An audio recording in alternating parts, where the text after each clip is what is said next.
Matapos maantala ng ilang buwan, tuloy na sa bisperas ng Pasko ang pagsasaayos sa EDSA. Silipin po natin ang kondisyon ng ilang parte ng kalsada bago simulan ang pagkukumpuni. Live mula sa Pasay, nagbabalik si Bam Alegre. Bam, kumusta ang sitwasyon ngayon dyan? Maris, good morning. Kasabay ng holiday break ay magkakaroon din ng holiday makeover ang EDSA dahil sisimulan na sa susunod na linggo ang EDSA Rehabilitation.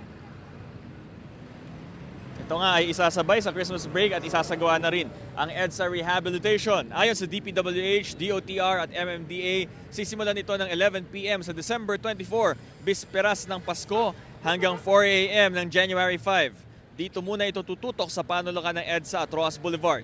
Pinuntahan ng GMA Integrated News ang bahaging ito kung saan isasagawa ngayong rehabilitasyon para tignan ang sitwasyon. At sa mismong abalang intersection, kabi-kabila ang lubak, bako-bako ang kalsada. Ang lugar na ito hanggang sa Orense sa Makati ang bahagi raw ng EDSA na kailangan pagtuunan ng pansin ayon sa pamahalaan. Anila, gagamitan ito ng Japanese technology na stone mastic asphalt para mas matibay ang material na ipapalit sa sirang kalsada. Dahil din sa teknolohiyang ito, mapapabilis ang mismong rehabilitasyon. Mula sa dating estimate na 2 taon, magiging 8 buwan na lang ayon kay DOTR Secretary Vince Dizon. Naibaba rin ang gagastusin ng pamahalaan sa proyekto mula 17 billion pesos, 6 billion pesos na lang ang pondo.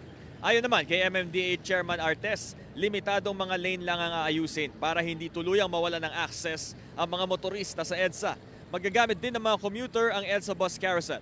Nagustuhan naman ng ilang motorista na sisimula ng EDSA Rehab na kasabay ng bakasyon. Pero inaasahan pa rin nilang may epekto ito sa daloy ng trapiko. Pakinggan natin ang pahayag ng ilan sa ating mga nakausap ng motorista, pati isang commuter. Maganda kung ngayon isasabay nila sa vacation. Kasi kung hindi nila isasabay yan, kakawawa yung mga computers kasi masyadong matraffic po dito sa EDSA. Lalo po dito papuntang Rotonda. Kasi po kami mga riders, nahirapan din kami. Kaso yun yung trabaho namin, hanap buhay namin. Kaya pinagtitiisan namin. Mas maganda sir para hindi nakakasagabal sa mga motorista habang bakasyon pa, gawin na kagad nila. Pag gano'n ba katindi talaga traffic pag naabutan nyo? Matindi sir, matindi ang traffic dito sa EDSA sir. Wala nang pagbabago. Araw-araw traffic. Yung lalo yung bubulkalin uli. Titindi lalo ang traffic sa EDSA. Maganda sir, para mabawas-bawasan yung traffic tapos di masyadong yung biyahe namin. Lalo na pag... Okay ba na isinabay sa bakasyon? Opo sir. Pagkatapos ng holiday break ay ang schedule ng EDSA Rehab ay 10 p.m. to 4 a.m. Na lamang. Ito ay tatagal hanggang May 31, 2026. Ito ang unang balita mula rito sa Pasay. Bam Alegre para sa GMA Integrated News. Gusto mo bang mauna sa mga balita? Mag-subscribe na sa GMA Integrated News sa YouTube at tumutok sa unang balita.